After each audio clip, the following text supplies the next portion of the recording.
যতক্ষণ ফাহাদের সাথে আমার বিয়ে না হয় ততক্ষণ আমি এই বাড়ি আর ছাড়ছি না। ফাহাদ ওর নিজের মুখেই বলুক ফাহাদ আমাকে বিয়ে করবে কি করবে না। 3 বছরের প্রেম ওর সাথে আমার। ফাহাদের যদি আজকে বিয়ে হয় তাহলে বিয়ে হবে শুধুমাত্র আমার সাথে। এখন তো কিছু করার নেই, তুমি যাও মা, যাও যাও। প্রেম করবে আমার সাথে আর বিয়ে করবে অন্য কাউকে। আচ্ছা, মানুষ একজনের সাথে প্রেম করলে আরেকজনকে বিয়ে করতে পারবে না? শুরু তুমি যেটা করেছো সেটাকে বলে প্রতারণা। যা হওয়ার হয়েছে। তুমি কি শুরু করলা নির্লজ্জ বেহায়ার মতো? যাও না এখান থেকে। এই ফাহাদ, এখনো ঘুমাচ্ছিস? আজকে একটু আরাম করে ঘুমাইতে দিলাম। আজ তোর বিয়ে, সেটা কি তুই ভুলে গেছিস? বিয়ে বলেই তো আজকে একটু বেশি করে ঘুমায় মাথাটা পরিষ্কার করে নিচ্ছিলাম। তাড়াতাড়ি আয়, ওঠ। তোর বিয়ে, তোর কি কোনো দায়িত্ব জ্ঞান বলতে কিছুই নেই? ওই ভেন্যুতে যাবি, দেখবি সব ঠিকঠাক আছে কিনা। স্যার, কেটা জানি আইছে, লগে অনেক জিনিসপত্র। কে আসছে ঠিক মতো বলো। নাম কইলো মারিয়া। মারিয়া বলে তো কাউরি চিনি না। আচ্ছা আচ্ছা আচ্ছা, ঠিক আছে, আমি একটু দেখি। হ্যাঁ, আমার বাঁচাও মা। এই মেয়ে যদি বাসায় এসে যায়, তুমি বলবা আমি বাসায় নেই। নাই, আমি বাসায়। আমি তো কিছুই বুঝতেছি না। আসসালামু আলাইকুম আঙ্কেল। ওয়ালাইকুম আসসালাম। মানেটা কি? ফাহাদ তোমার নাম শুনে তোমাকে তো চিনতে পারেনি। দেখলেই চিনতে পারবে। আমি এখন রাখছি। আন্টি, ফাহাদ কোথায়? ফাহাদ তো একটু আগে বাইরে চলে গেল। কই, আমি তো দেখলাম না। তুমি আসলে কি বলবা, ঘটনাটা খুলে বলো তো। ফাহাদের যদি আজকে বিয়ে হয় তাহলে বিয়ে হবে শুধুমাত্র আমার সাথে। 3 বছরের প্রেম ওর সাথে আমার। এখন তো কিছু করার নেই, তুমি যাও মা, যাও যাও। প্রেম করবে আমার সাথে, বিয়ের প্রতিশ্রুতি আমাকে দিবে আর বিয়ে করবে অন্য কাউকে।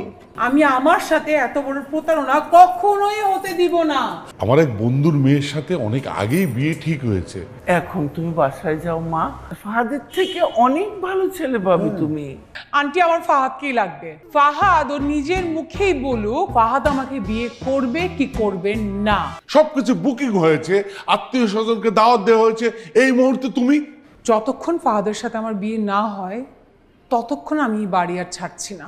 মা, তোমার না বললাম যে তুমি বিষয়টা ট্যাকেল দাও। তুমি কি ট্যাকেল দিতে পারতেছো না? তুই যা, তুই গিয়ে বুঝা সুঝায় বল।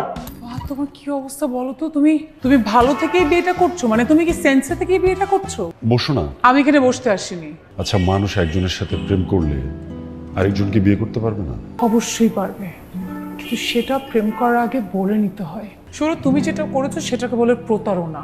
আমি যদি এই বিয়েটা না করি না, বাবা আমাকে বাসা থেকে বের করে দেবে। কেন, প্রেম করার সময় তো ঠিকই বলেছিলে যদি বাসা থেকে না মেনে নেয় তাহলে আমরা দুজন আকাশের নিচে থাকবো। যা হওয়ার হয়েছে। তুমি কি শুরু করলা নির্লজ্জ বেহায়ার মতো? যাও না এখান থেকে। তোমার যা খুশি তুমি করো। ওকে, লেটস সি। আরে আমরা কি থাকবো না চলে যাব সেটা বল। আমাদের দাবি আদায় না করা পর্যন্ত এই জায়গা আমরা ছাড়ছি না। ওকে, তার মানে সাংবাদিক লাগবে। আমরা যতটুকু জানতে পেরেছি, আপনি একজন ভালো ফ্যামিলি ব্যাকগ্রাউন্ডের মেয়ে। আপনার বিয়ের জন্য অনশনের জন্য কোনো দ্বিধাবোধ কাজ করছে না? একদমই না, আমার কোনো দ্বিধাবোধ কাজ করছে না। একজন শিক্ষিত, স্বল্প শিক্ষিত, দরিদ্র, বড়লোক সবারই কিন্তু মন আছে। মনের কোনো ক্লাসিফিকেশন হয় না। বিয়ে নিয়ে তালবাহানা চলবে না, চলবে না। বিয়ে নিয়ে তালবাহানা চলবে না, চলবে না। মারিয়া, আমি আমার ভুল বুঝতে পেরেছি। ফাহাদ, আমি চেয়েছিলাম তুমি আমাকে ভালোবেসে বিয়ে করো। মান সম্মানের ভয়ে তুমি আমাকে বিয়ে করবে, এটা তো আমি কখনো চাইনি। তুমি বিশ্বাস করো, আজকে সারাটা দিন তোমার জন্য আমার খুবই কষ্ট হয়েছে, না খেয়ে বসছিলাম বলে। ওই মেয়ে এসে যদি তোমার সামনে কান্নাকাটি করে তাহলে ওই মেয়ের জন্য তোমার কষ্ট হবে। ট্রাস্ট মি, আমি আব্বার প্রেশার, আমাদের ফ্যামিলির প্রেশারে যারার সাথে নিজেকে মানিয়ে নিচ্ছিলাম। আমি বুঝতে পারছি আসলে সারাদিন তোমার উপর দিয়ে অনেক স্ট্রেস গেছে।